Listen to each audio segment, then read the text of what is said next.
Hello and welcome to My Xbox and Me, episode 419. I am one of your hosts, MC Fixer. 1 year older. Oh god. 1 year older. 1 year older. I'm 31 now. Oh god. Alongside the one and only Mr. D-Spawn. How are you, Paul? Older. I mean, we're all technically, every time we do this podcast, we are a bit older, but unfortunately mine was a birthday, so old. It's weird being 31. Yeah? Well, yeah, because I'm officially old. Nah. Like, to me, I'm not. I don't think you're old until you hit 45. Okay. Like, to me, that's like... As soon as I saw that coming out of your mouth, I was like, you son of a... No, I feel like 45 is like...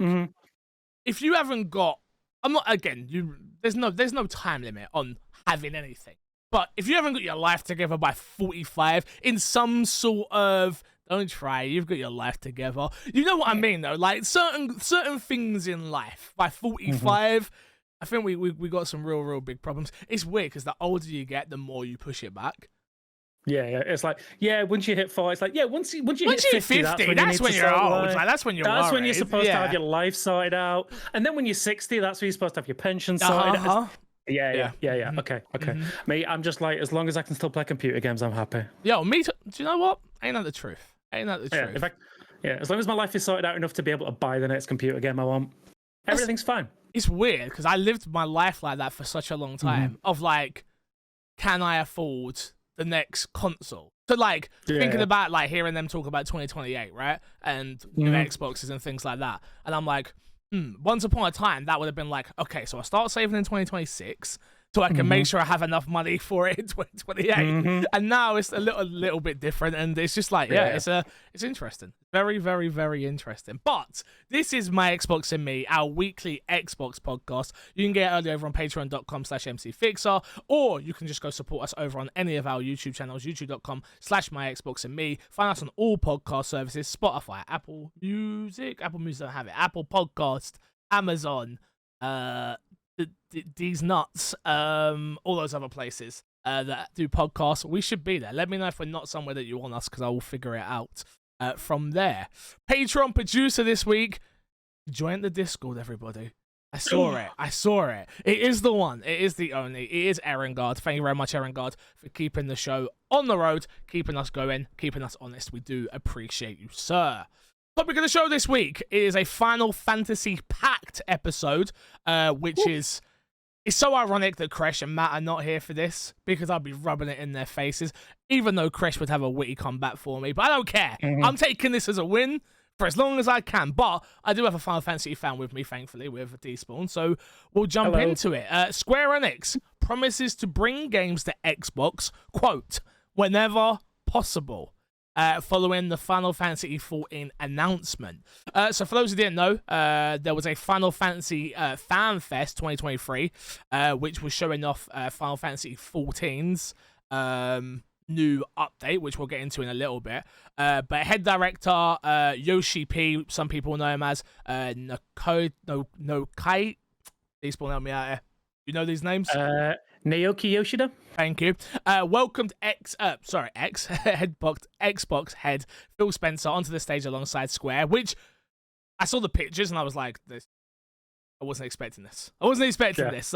Again, I feel like on the podcast, we very much look at Square as a PlayStation second party, especially with the way they've moved with Final Fantasy as of lately. So seeing Phil up there, I was a bit like, okay, right. all right. Why are you up there, mate? Why are you up there?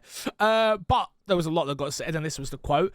This was the one more thing. As Square Enix CEO said this: "We want to continue to deliver fabulous games to fans across the world, and of course, we want to welcome the Xbox community as well. And starting with today's announcement, Final Fantasy XIV will be coming in the spring of 2024. And whenever possible, we are planning to bring our games to Xbox players around the world to enjoy. We're really looking forward to working closely with Phil and the Xbox team to make this possible." Phil Spencer said in response to this, thank you to I'm so bad at these. Kairi-san? Ryu-san? Thank you, I'll take it. We deeply respect the rich legacy of Square Enix, and we look forward to building on the relationship that we've established in bringing Final Fantasy XIV to Xbox and partnering closely with you and the Square Enix team on games. So before we go into that, these are a few details. Final Fantasy XIV is coming to Xbox Series X and S in 2024. It will have faster load times. It will have 4K support on Xbox Series X, and the planned release is spring, I believe, and there's a beta in spring as well for patch 6.5. We'll break down this, then we'll get into the expansion a little bit. What's going on there? What's going on there? I did not see this coming. Like this went under my radar. I was like, wait, Phil's doing what now? I'm excited for this. I'm gonna temper expectations because I know what you want and I want it too, but I don't think that's happening. I think that's gonna happen. What I think this was a commitment for games moving forward, where it makes sense. Like, let's not be stupid. If PlayStation are spending ridiculous amounts of money to block Xbox and other platforms, because we always say Xbox, but it's not just an attack on Xbox. It is across the board, right? Like, unless it's you don't see it going on to, I was about to say Stadia, but you know what I mean. Like any other streaming platform, things like that. It's not just an attack on Xbox. That is their main competitor, of course. Like, let's not be silly here, but I feel PlayStation is still going to play the way they're playing. At the end of the day, they're not going to change that. That's not who they are. It's been working for them throughout the entire life cycle of the PS5 and also with PS4, the way they've been doing business. I do think this has come at an interesting time, is the biggest thing for me. The Square Enix deal, not the Square Enix deal, the Activision deal, clearly looking like it's going to happen now. In some way, shape, or form, it is going to happen. Now, over in the UK, we might not get fuck all, but in some way, shape, or form, it's going to happen for Microsoft. Do you think this is Square seeing that Xbox are making a huge play for the future of gaming more than whatever the Xbox Series consoles are right now? Yes. Also, I mean, we don't see figures and numbers and things like that. We don't know how much PlayStation offer to Square Enix to put their games just on their consoles. Maybe there are those discussions where Xbox are willing to start paying that money now. So, like, because I imagine from what we've seen in the past, there has been discussions with Xbox to say, right, we want your games on our platform. We can offer you this much. And then PlayStation turn around and offer more. And then obviously we see sales of Final Fantasy 16, which do really well, but they are limited to one platform right now. Yeah. You've got to think Square Enix are looking at those numbers and seeing the universal love for that game and thinking, was it worth that bag that we got from PlayStation when we could have got it from everywhere else as well? Well, Square are in that interesting place, right, where they could have took a like you say, you could have took a bag from anyone. It doesn't matter where the bag comes from, as long as they get the bag at the end of the day. I think that's the important thing. The thing with Square is they, especially once upon a time, I looked at Square and was like, oh, Square Enix, big. They've got a lot of these great IPs and blah, blah, blah, blah, blah. Obviously, we know they sold off quite a few IPs, Tomb Raider being one of them, which was, again, a Western IP, where this is more a Japanese IP, I guess. Obviously, it does well in the Western world. I'm not saying that. But it's, for me, it's, I don't think it's so much Xbox are going to start spending that type of money to get exclusives, but I think they may start playing ball a little bit more with just getting games of that stature on the platform is the big thing. Oh yeah, I definitely think this is a move to get parity rather than exclusivity. Like, I think going forwards, like you say, I think we'll start seeing those Xbox getting those titles day and date alongside PlayStation. Yeah. I think the big line that I took out of this is where possible. Yeah. I think there will still be those deals. Like, I think there's probably deals in place still for the entire Final Fantasy VII Remake series to only be on PlayStation and then subsequently PC. Maybe we'll start seeing that when the PC ports start coming, then we'll maybe see an Xbox port. That is a pipe dream. Do you think we start seeing, so maybe again, we're not the thing. It's an interesting one because the way we speak of Xbox has to be different.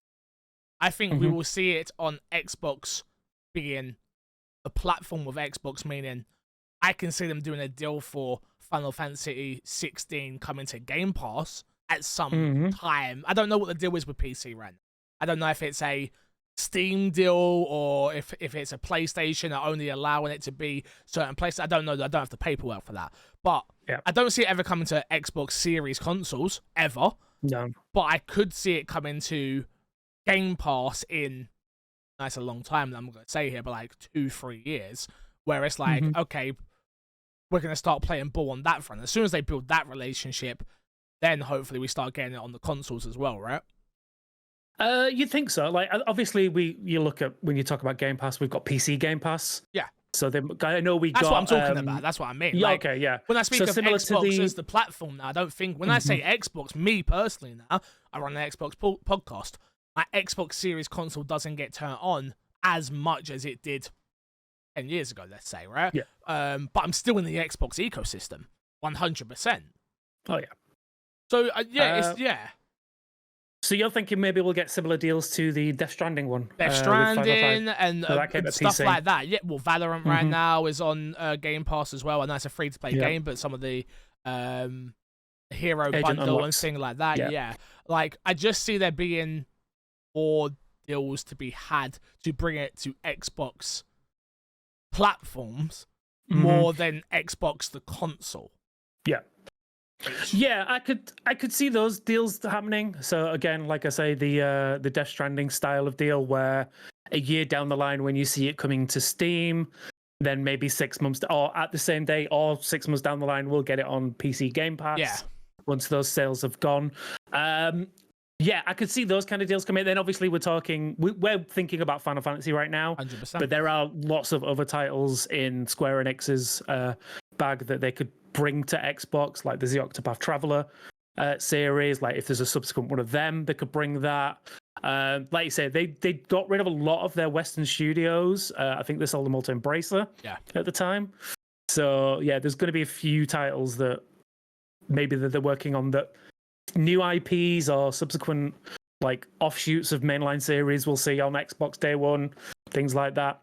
But yeah, I think I'm excited. Like I'm a childhood fan of Square Enix when they were SquareSoft. So from bring back the bouncer. Bring back the bouncer. Maybe we'll get Bouncer 2 on Xbox. Imagine, I'd go crazy. I'd be hyped. I'd actually be so hyped. You'd be hyped for that one. I'd actually be hyped. Okay. So here you go, little story time. The Bouncer was the first chipped PS2 game I ever had. We do not support piracy. We don't, but we did back then. I grew up on a council estate, and I was poor, man. Like, is where it was, man. Is where it was. It was either chip games or no games, you know. I had that cartridge in the back of my PS1 as well. Don't worry. Yeah, trust me, I remember that one like it was yesterday, bro. The 90s was a crazy time to play games, man. Did you? So we're going to talk about our childhood quickly. Did you do the trick with the PS1 with the inside of a biro to hold the button down? Oh no, I used blue tack. Are you the blue tack guy? Okay. Yeah, I had blue tack. Remember, you used to have to take the disc out. You had to get it to spin first, and then, oh mate, I had all the tricks. Honestly, yeah, piece of blue tack in the corner of the PS1, where the disc tray used to push it down, and then get that disc to spin, and let's go, baby. Let's start playing some Resident Evil 2. I think I had that chipped as well. I had so many games. So many games. It was, you used to have your little binder you'd buy from like Poundland where you store all your discs. Yeah. Oh, I had a mate who worked in the warehouse who used to do them at home. So he just came in. Yeah. Oh, that must be see. I didn't have no friends. Still don't. Oh, babes. So we're talking about Final Fantasy. One of the first experiences I had of a Final Fantasy game was Final Fantasy 9. Oh, okay. Playing it chipped, but because it was a chipped version, it wasn't a very good version. Never played any of the cutscenes. Oh, so no. I played that entire game without knowing half of the story. I was like, wait, where did they go? Why are we here anymore? Why are they here? Where are they gone? Who's that guy with the sword? What's going on? That's hilarious. But yeah, no, funny times. enough, Final Fantasy wasn't a game that I had chipped. I owned. See, you this is what I say, because my life was so weird. Where my dad owned a game shop when I was a kid, and still does. But it was. I've had Final Fantasy 7, I've had Final Fantasy 8, I've had Final Fantasy 9, I've had all of those games. I've had those in my collection at one point, and was just like, too much to reading. Don't care. Don't like these games. Too much reading. Don't even understand them. Don't even understand what I'm doing. Turn-based was like the worst thing on earth for me because I'm just there like, well, no. Now I appreciate it and love it, but then I was just like, what do you mean I don't just smash the buttons and we just fight? This is stupid. No, thank you. Why am I just standing here getting hit in the face? Exactly. This isn't realistic. No, yeah, stupid. It was stupid. I was a stupid kid. To So move on to the big piece of news, obviously, that come along with this, though, which was Square Enix announcing the new Final Fantasy XIV expansion, Dawn Trail. So this was obviously announced at the FanFest as well. The new expansion will be released in summer of 2024. This expansion starts an entirely new story arc for the first time since the game's release. Final Fantasy XIV, again, is also coming series consoles. We got a question here from Top Left, so we'll bring this one in and we'll circle back. Do you think after the announcement of Final Fantasy XIV coming to Xbox, we will see more Square IPs across Xbox and PlayStation rather than them locked down to PlayStation? And do you think Square is likely to be the next studio acquisition by either platform? So, I'll start on the platform part, right? I don't think anyone's buying them now. Now, before this conversation that was had, I would have said that they're going to be a PlayStation studio within the next 18 months. Especially after the Activision deal going through, I would have thought there was no way on earth that PlayStation wouldn't want to lock down one of the biggest IPs in gaming, which is Final Fantasy. Yeah. But the fact that they've had a conversation and struck a deal with Xbox, like, there's definitely something that you don't just go on stage and say this and then get bought up in 18 months. Yeah. Realistically, from a Square point of view. Because buying a studio is a long time in the making, other than the Activision deal, funnily enough. Other than the Activision deal that just happened very fast. You would imagine there was a lot of conversations to be had before you just buy somebody. What about you, though? You don't see Xbox buying them up PlayStation now, right? Or no, again, same as you. I don't think so. I think before this, definitely, like, we would have been dumb not to think that PlayStation might be on the cards for them. But now that we've seen like this new relationship with Xbox, them talking about actively wanting to bring more games to Xbox, I don't think these are the kind of discussions you have either if PlayStation are thinking about buying them. These discussions wouldn't be happening. Or if Xbox are thinking about buying them, I don't think that's going to happen now. With the ABK deal going through, I don't think the Xbox will be looking for any major acquisitions anytime soon. Also, it is very hard to buy a Japanese company as a Western company. So yeah, I don't see Square Enix being bought anytime soon. Not now that Xbox are in the picture, as it were. Yeah, definitely very much. Like, realistic, like a week ago. Well, yeah, 2 days ago, really. Yeah. Which is, and then back to the. I just think we'll see more parody. Top Left, the thing for me, I think we'll see more. Final Fantasy 17 is coming to Xbox Series, like 15 did. You know, it's coming to Xbox Series consoles and PS5. I see, hopefully, fingers crossed, a game like you said, like Octopath Traveler or whatever the next version of that, whatever that looks like, is more parody across PlayStation, Nintendo, Xbox. And it isn't that feeling of you see the Square Enix logo pop up at a conference, and let's speak from my point of view, and you go, oh, okay, it's not coming to Xbox. Or if you do, it's always their lesser titles.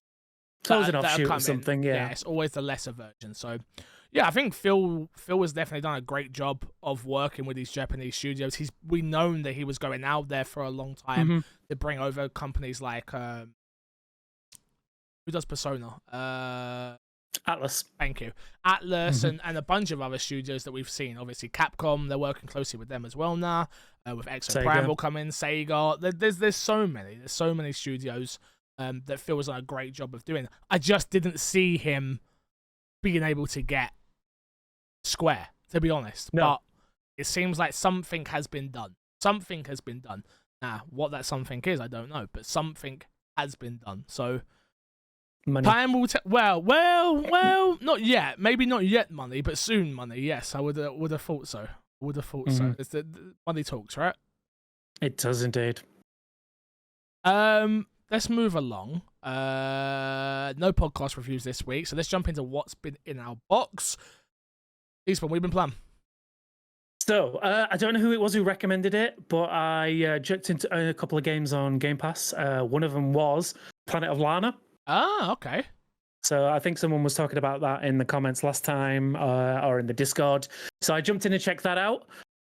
Really fun game. Very much it's side-scrolling puzzle game. If you are a fan of Limbo, Inside, those kind of games. Yeah. It's definitely in those kind of games, but beautiful. The art style is gorgeous. Very like watercolor-esque. Beautiful soundtrack. Love the characters so far. I've only played about a couple of hours of it so far, but it's definitely feeling like a ton of fun. So yeah, definitely recommend that one. And then a game that I've played a lot on PC back in the day, I jumped into the Xbox version of Valheim. Ah, okay, yeah. So because I was familiar with the PC version, I thought I'll give the Xbox version a go and see if it stands up. Yes and no. Like everything is there.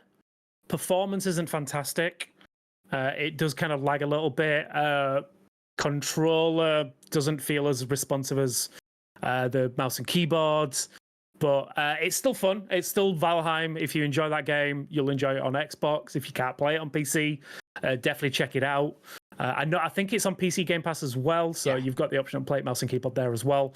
But yeah, those are my two main ones that I played this week. And then more Exoprimal because I'm just having fun with that. I'm glad you're liking it. Yeah, still haven't checked out Exoprimal, which is typical MC Fixer, let's be honest. Gets excited for something, it comes out, doesn't care.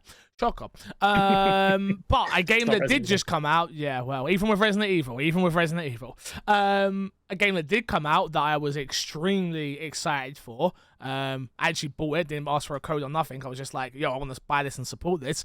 Some of you probably never even heard of it. It's called Punch Club. Okay. So it's a time management game. Which again, you're probably all thinking, this doesn't sound like you at all. It really isn't, but it's a lot of fun, which is, it's weird. So obviously I love fighting games. I love fighting in general, which is weird that I'm not into like UFC more and things like that. But I do enjoy like the concept of fighting games, especially. So this is like a time-based, turn-based type of game. So you go out and train your character up, and you set him up with, different move sets and things like that. You're working on his stamina. You've got to manage his hunger and water and things like that. And then there's obviously a story along the line of that.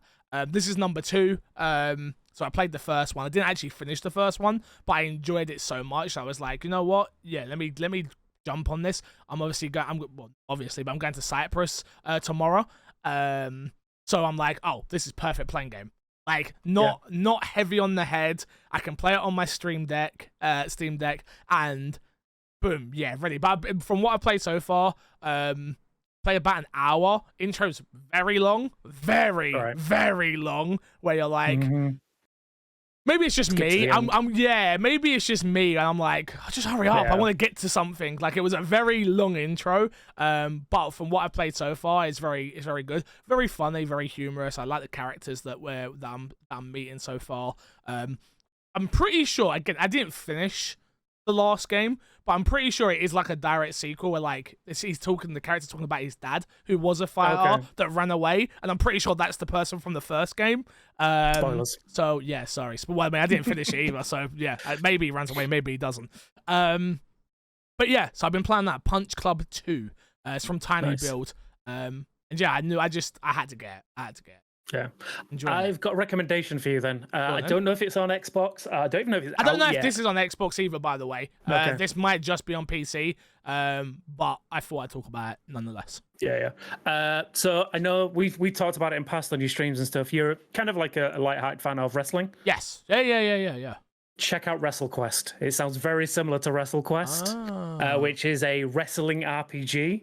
So it's a turn-based RPG where you play as a indie wrestler in a world that's kind of sees wrestlers as like idols and gods. So everyone looks up to him, and it's basically your story of becoming like the ultimate wrestler. Like inspired by Macho Man Randy Savage. It's got Jake the Snake Roberts in there. So all of the classic Andre the Giant. So like all of the classic WWE wrestlers are kind of like homaged in this game. I played the demo. I think okay, it's not out yet. I'm looking it up now. It's not actually out yet. It's just a demo. The demo's out right now. Check out the demo. Okay. Get it installed on your Steam Deck. I think you'll love it. Again, like I say, it's very turn-based RPG, but you can some of the moves you can do. You could use taunts. You use tag team moves. It's all turn-based, like I say. Definitely a ton of fun. I love the art style. Definitely check that one out if you like. By what you're saying, like Punch Club sounds like No, it looks very similar. It looks very similar to wrestling. Yeah, and it's got really good humor in there as well. So definitely check that one out. Okay, cool. Yeah, I will. Tag team with Destiny, Pro Wrestling RPG. Ooh, okay. I think it's out next month. Yeah, it is August the 8th. Oh, there you go. There you go. So if you're into those get type it downloaded of games, on the Wi-Fi. Well, yeah. Well, I can play the demo anyway to at least check it out. Yeah. Do you know if the demo's progression carries over? I don't think so. I don't remember if it said so. I love that about games. I need demos to always have progression. Final Fantasy was good for that. I'll be honest. Ruined it, hasn't it? Yeah. Yeah, it kind of has. Where you're like, just give me that little taste and then let me carry on. Let me carry on. Yeah. Let's jump into this week's dashboard despawn. A bunch of news to drop. A couple of Xbox bits first of all. Microsoft now lets you buy games on Game Pass and on Xbox subscription services with Venmo. Microsoft and PayPal are expanding their partnership to let Xbox owners use Venmo as a payment option for new games, apps, and other content available on the Xbox Store.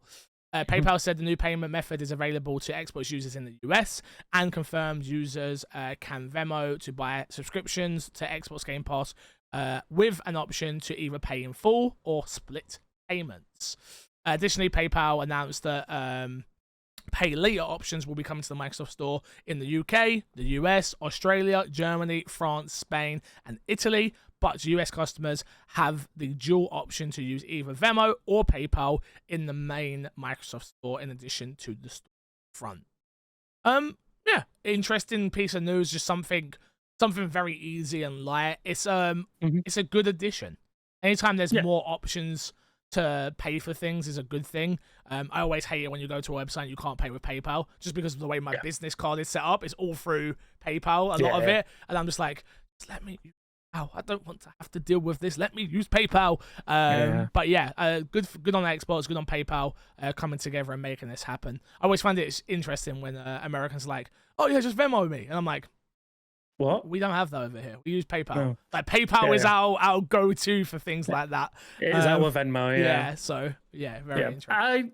I like this. I think it's good. Like you said, more options are great. I'm worried about the people with the pay later options. There's a slippery slope there if you're not careful. But hopefully there'll be checks in place that'll make sure people don't go crazy with that. Also, like you say, being able to pay with PayPal is great. Having a business account that you can just like use that to spend your money on, and just that's fantastic for me. Yeah, I've so many quote free games that haven't come out of my normal wage. Yes.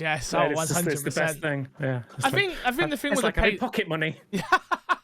I can use this budget right here. I think the pay now thing is like you can do that anywhere at the end of the day. So it's a case of if you're going to get yourself in debt, you're going to do that anywhere. So be responsible. Everybody. Be responsible. We are not financial advisors. No, definitely not. Yes. Definitely not. But put all your money into patreon.com/MC. I guarantee you will see no investment apart from to a man's happiness.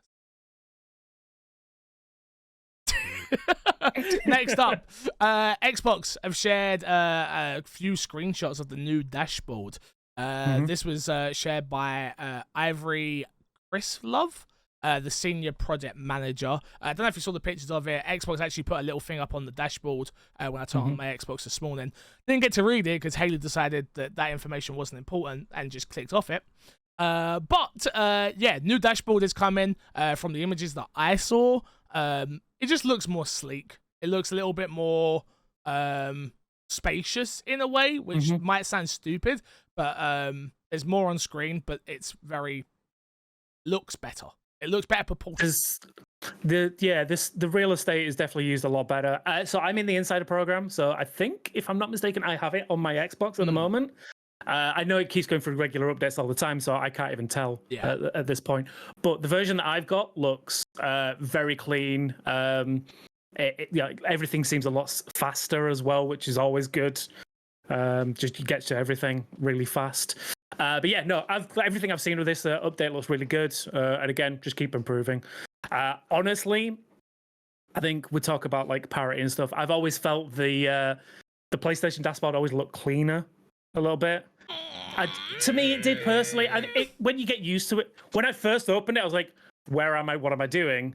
But when you get used to it, it just feels a bit smoother. But now, like the Xbox, where it started and where it is now, I love it a lot more. Maybe I'm being a big baby, but I think the PlayStation UI is absolute dread. I hate it. Baby.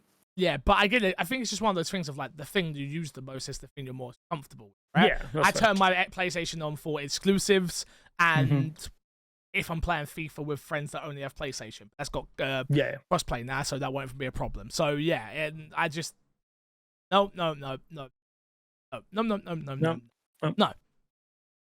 I think that's a no, people. I'm not agreeing with you there. Next up, Xbox FY23, financial year 23. Q4 gaming revenue increased by 1% year over year.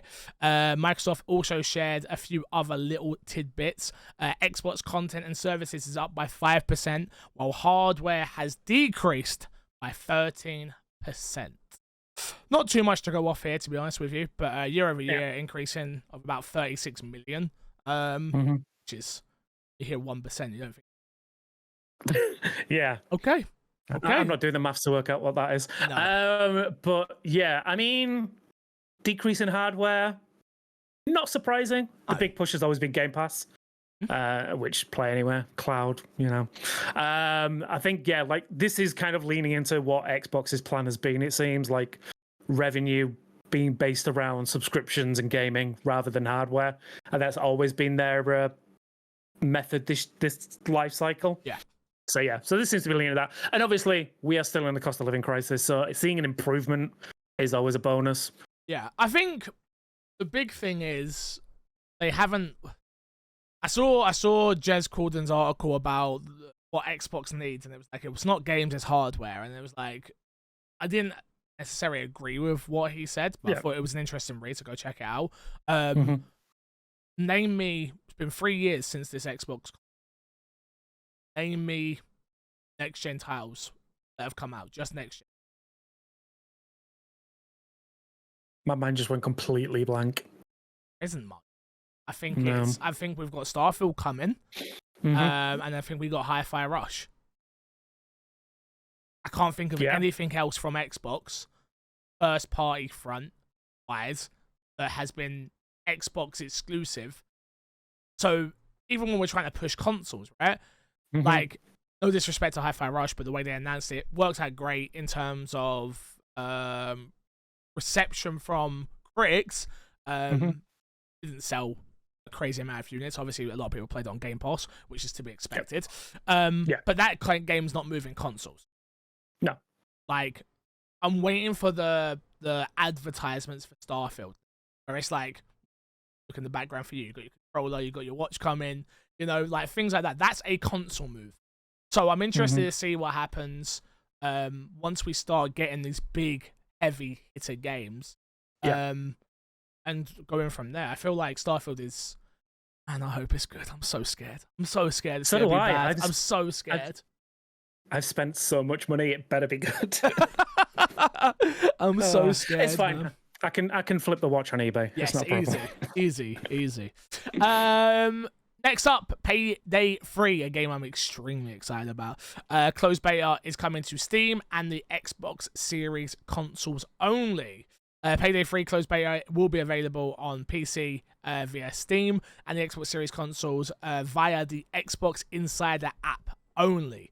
Publisher Deep Silver and developer Starbreeze have announced. This takes place August 2nd to August 7th. And the quote here is, "We plan to open up more spaces through the beta's weekend, so if you're unable to join, please come back and check later." Microsoft added there are no, Microsoft added, sorry, there are also no words about it coming to PS5, and don't forget the Payday launches day and date on Game Pass. Yeah, it looks like all difficulties will be available. There is a level cap of 22 for weapon progression, and weapon progression is maxed at 8. So yeah. Enjoy it. Enjoy it. I mean, I think I'm gonna be away. I think I'm gonna miss it. You're gonna have the entire thing. I think I'm gonna miss it. Typical. I'm away for day 1 as well, but day 2 to 7, I'm there. Yeah. Typical. I have already applied on the Xbox Insider Hub. I've applied on Steam. I've also reached out to them directly. I am so excited for this game. No, me too. I need a good co-op shooter game that I can and I love the heist mechanics.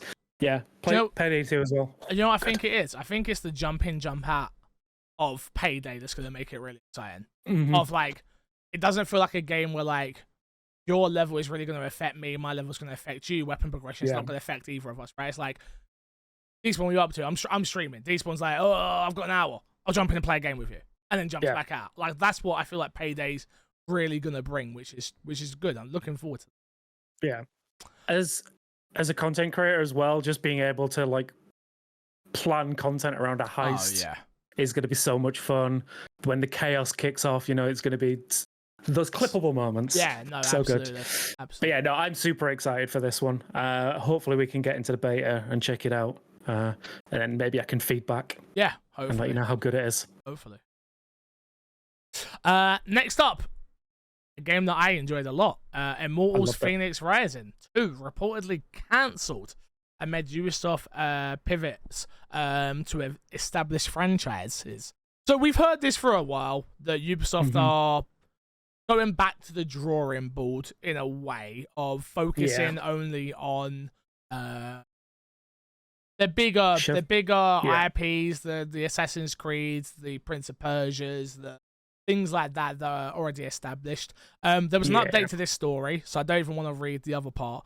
The update that came from this was from Ubisoft themselves, who issued a statement saying, as part of our global strategy, we are redirecting and reallocating some creative teams and resources within the Quebec studio to other and unannounced projects. Ubisoft said in a statement issued to IGN, the expertise and technologies these teams develop will serve as an accelerator for the development of these key projects focused on our biggest brands. We have nothing further to share at time.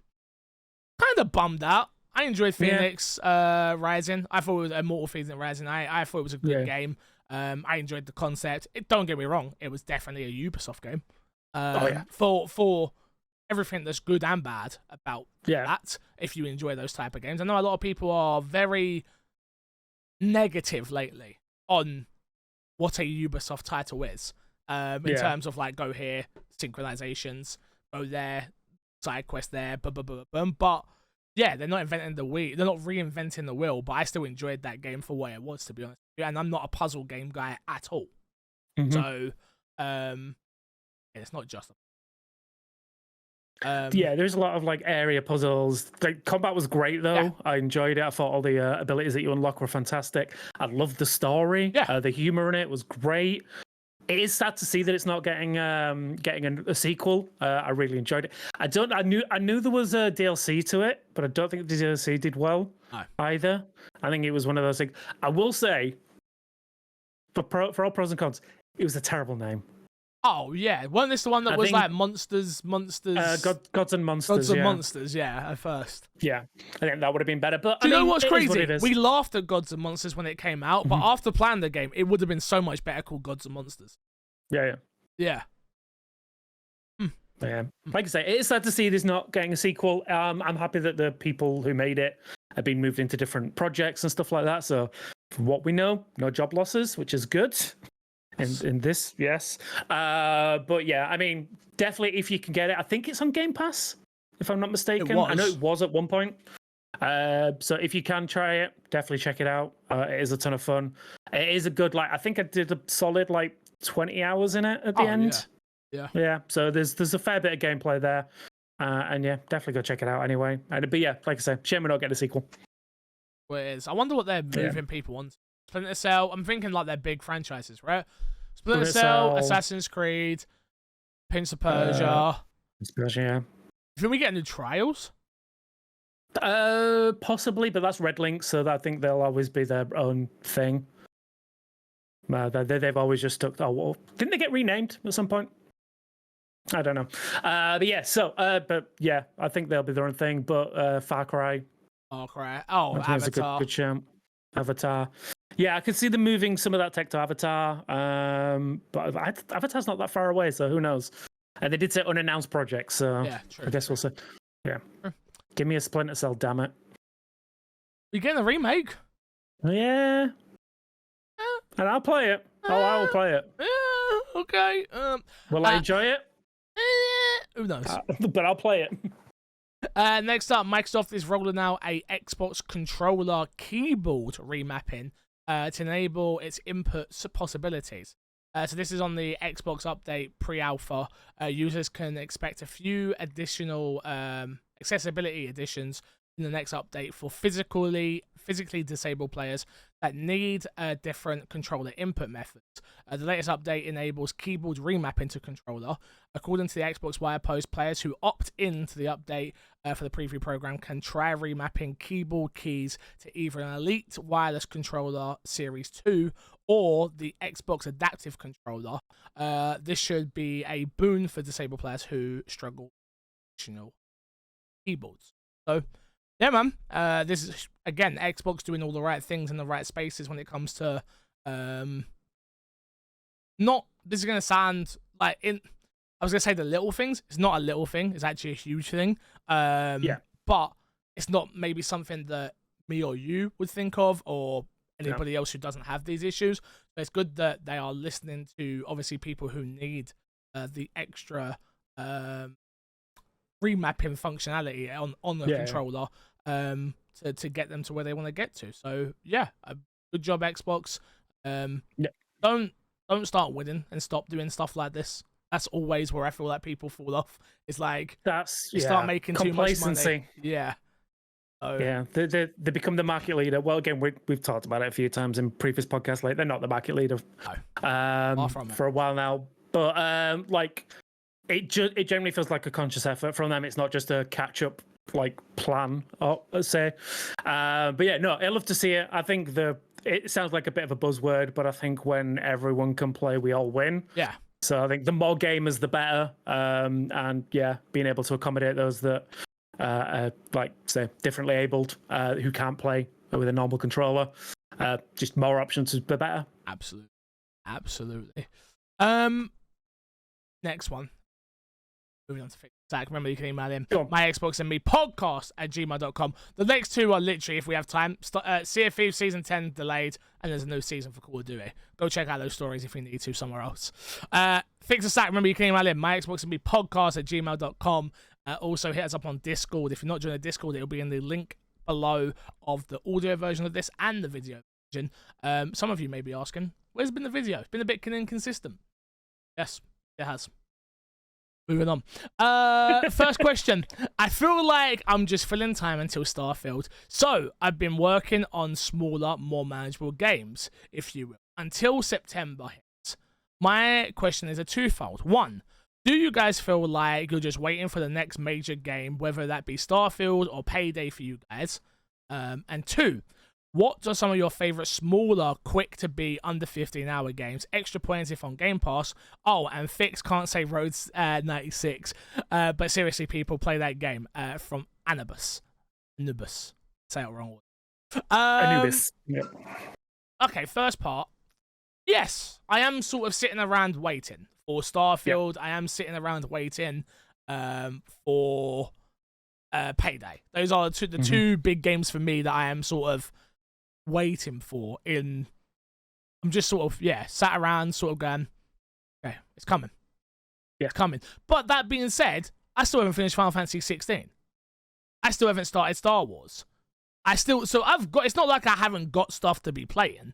I've got plenty of stuff to be playing. But yes, I am waiting for the new. Yes. Yeah. They've been out for 2 weeks now, so yeah, all games are old. How long's Final Fantasy been out? How long's Final Fantasy been out? About a month. Yeah. Yeah. It was the side quest, man. The side quest just really made me go, I don't care. So I need to just skip them and just go. Just go. No, that's the problem. No, you don't. I do. Like, my recommendation is don't skip them. I have to. Suck. I mean, for story, yeah, but for like unlocks and things, there's definitely reasons to do them. I was literally just skipping through the scenes on the side quests. Oh, that's fine. Do that. No, yeah. that's terrible. That's the worst. I hate it. Yeah. It was like such a waste of time. True. No, like I said, I really enjoyed the side quest, but then I'm so used to Final Fantasy writing. Yeah. It's like water off a duck's back to me. But yeah, definitely play them. Do them. They are good. But no, as Anubis asks, first question, I also feel like, I'm just spinning tires at the moment, waiting for the next big game to drop. I think, Starfield is the next big one for me, but Payday as well. 100%. Can't wait for those both to drop. Luckily, we're not that far away now. Like less than a month for Payday, and then just over a month for Starfield. So yeah, but yeah, it definitely. And I have I'm just jumping into a second point there. There is definitely a few games that I've just been jumping into just to waste time till we get those big ones. On the second question, smaller titles. I like Teenage Mutant Ninja Turtles: Shredder's Revenge. Side-scrolling beat 'em up. Of what I played of that, I really enjoyed. That's on Game Pass. I'm trying to think of games that are on Game Pass. I'm gonna say small note on that one. That was the game that got me my 100,000th gamer score. Definitely worth the game. I think it's a fun game. You know? And then I'm trying to think. I was actually looking through my played games and things that I could recommend.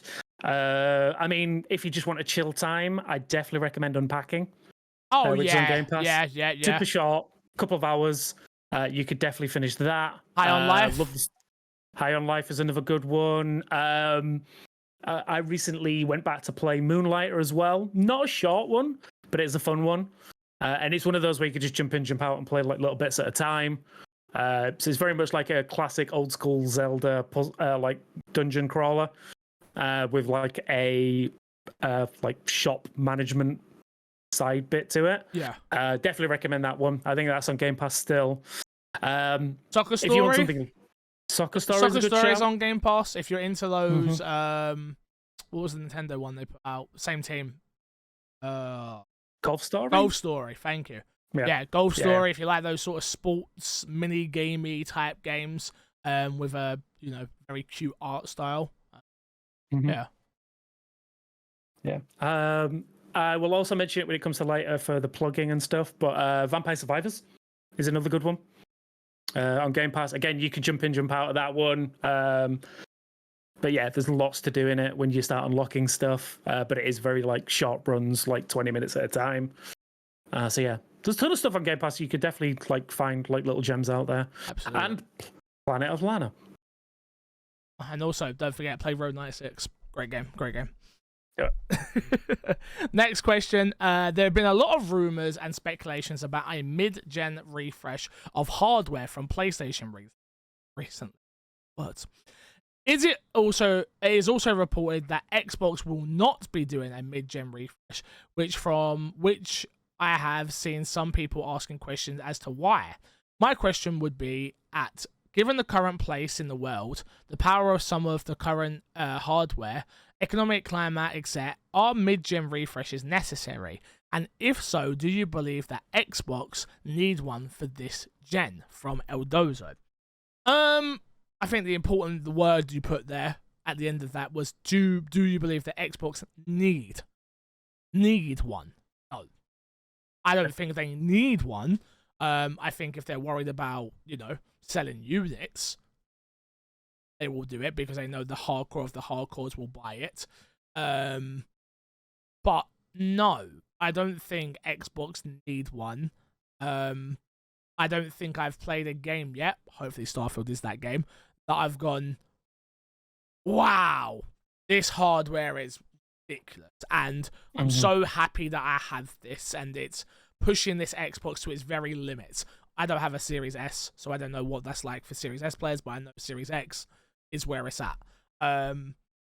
No, I don't think it's needed. I don't think that necessarily means we won't get it. I think we're almost guaranteed to see a smaller version of the Series X. I'm just looking at mine side by side with my PC and PlayStation. Yeah, I just see one of the smallest consoles. No, it is, but I do think we'll see it get smaller. Yeah. Personally, I think that's what you'll see. I don't think you'll see hardware get better necessarily. Maybe a small tweak here and there. If you remember, like the 360 days, the bigger hard drive made things run a tiny bit faster and things like that. But I don't think anyone's sitting around going, "Oh, this hardware's terrible." And maybe at least I'm not.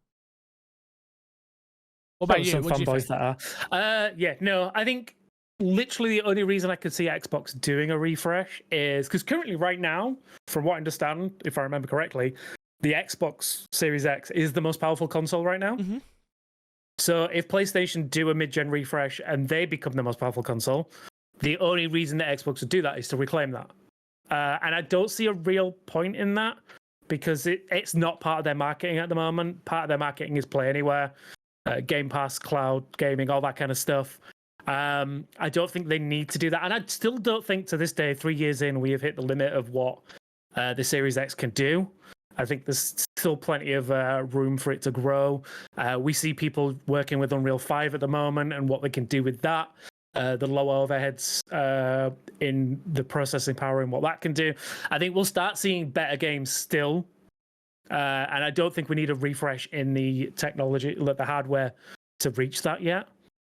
But again, we don't know what the background talks are in the marketing and but again, as I say with the marketing, I don't feel like Xbox have pushed the most powerful console rhetoric is the word for a long time now, since day one. I think that's been long since dropped. Yeah, it was a buzzword at the start, right? The first life cycle, it was gigahertz and fucking. That was a big thing. I don't remember. I don't like hardware. It does my head in. Let me play the console and let me use it and let me. Oh wow, this is so much faster. Perfect. Mm-hmm. Perfect. Cool. Get rid of loading screens and I'm happy. That's all I need. Honestly, I saw a side by side actually of Ratchet and Clank running on the Steam Deck. And seeing the difference between the PlayStation and the Steam Deck. I think it must have been on a memory card and not the SSD. It was stuck there. And it was watching that side by side. I was like, oh wow, seeing him have a loading screen for that game, and that game was so. I love that game as well. It's a very good game. If you haven't played it, you should check it out on PlayStation. But yeah, it was oh, interesting. Yeah. All right, next up, and our last question for this week. Hope you guys are well. Have you ever had a moment in gaming that has truly brought out an emotional response in you?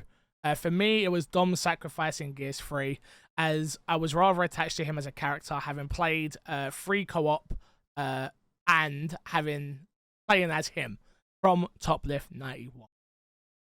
Yes, I do. I've got a couple. The one I remember off the top of my head is always Walking Dead, though. Walking Dead with Lee. Lee dying at the end of Walking Dead was... What? Spoilers. Was emotional. I remember it was so funny because I remember my friend walked in. My mum had let my friend in. So as he's dying and I'm crying, he's just walked through my bedroom door and he's just looking at me like, what is wrong? And I'm like, he's dead. I've had a couple though. There was one not too long ago that something got Final Fantasy almost got me with Barrett, which was weird. I remember being very shocked at that moment, which I won't go into any more detail on that, in case you haven't played it yet. But you sweet summer child. Yeah, that and you didn't know the heartache you're gonna have to deal with. That. Oh, I'm sure. I think what else? Who died lately? I'm trying to think who died in games lately that I've been like, like I said, I don't think it's necessary death. Like, No, there no, are but definitely moments. that's what gets me though. Yeah. It's always death. Yeah. The like the moment that I always go back to, I think, is like one of my formative moments in video games is the original Final Fantasy VII. Playing through that entire first disc, like feeling like a fully fledged game. Yeah. And then the moment you leave Midgar and see the open world for the first time, that was a moment that was like blew my mind as a video game player. I was like, wait, what? Because it feels very like linear when you're playing as part of like the Midgar section, but then to finally leave and see the entire world, and then the map comes up and you can see how big the map is. It's just like, yeah, that blew my mind. And then there's obviously, try not to spoil it, but there's another scene in Final Fantasy VII that again blew my mind. If you've played the original, you know which one it is, and that's all I'll say. But yeah, and then there is the moment, I want to say. So another one I go back to is Metal Gear Solid. And again, this game has been out long enough. One or two? Or one? One. Oh, okay, yeah. So the first one. Yeah. It is the Sniper Wolf fight at the end, like the final fight with her. Yeah. And it is a really heartfelt moment. Obviously, when you win the fight and she's dying, and there's this really heartfelt moment where wolves come out, and yeah, it's a beautiful moment, and it generally makes you stop and just like, whoa. And they like Kojima did a really good job of like leaving it on a poignant moment and like letting it just sit for a little bit. And yeah, that's just like great storytelling. Oh, and that just got me. I've said this one before, but the other one's Metal Gear Solid 2. The moment where the Colonel's like, Raiden, you need to save the game and turn it off. Yeah, I did that. Like, literally saved the game and turned off the PlayStation. And I don't know why. Like, it made no sense. But it made every bit of sense, where I was just like, okay. Oh, okay. And just did it. Like, and don't get me wrong, I was playing that game when I was way too young to be playing that game, not understanding quite everything. But I was just like, I remember playing that and just being like, this is crazy. Like, this is nuts. Like, I remember beating Metal Gear 2 and being like, what the hell? This game is so flipping amazing. Can't wait for that to come. I can't wait for that to come out on the remake collection thing to come to Xbox. Yeah. That's gonna be good. It's gonna be good. I'm gonna enjoy playing that. I'm just going to keep talking about Metal Gear now, which is going to be a Metal Gear podcast. 2 words: Psycho Mantis in one again. When you realize the twist of like how to beat him, I was like, what? Yeah. How have they done this? Yeah. And it starts reading your memory card back to you. It's like, huh? Yeah. Those are some moments. Those are some moments. Yeah. Thank you for the question, Top Left. Appreciate it. Let's plug, and get ourselves out of it. Despawn, we got to plug this week, bro. I'm going to plug me for a change instead of just trying to push people at you. Come check my YouTube channel out, youtube.com/Paul Despawn. I just dropped a brand new video about all the 5 things to get excited about for Starfield. Also, I did have one last thing to add to the podcast today. Someone was asking last week if you get a dashboard for the controller. Yeah. You do. It is very nice. It is now my new dashboard. So yes. But yes, go check me out. youtube.com/Paul Despawn. Thank you. Yeah, I'm off on holiday for 10 days. Don't worry, the podcast is still going on. We will have an episode next week. Maybe me, Matt, and Despawn. We'll see if everything goes right in my hotel for Wi-Fi. You never know with these places, let's be honest. You never know. But if not, I believe it will be Despawn and Matt. Frost. And yeah, man, keep enjoying the podcast. Keep supporting us. Make sure, if you haven't already, go subscribe to the YouTube channel, youtube.com/myxbox and me. You can also go check me out. I'm live over on Twitch, twitch.tv/mcfixer. Every single day of the week lately. It feels like I'm doing way too many hours. I'm glad I'm getting a break. I'm glad that I'm getting a break. I'm going to say. Yeah, I'm glad I'm getting a break. But until next time, we will love you, leave you, and see you all later. Good boys.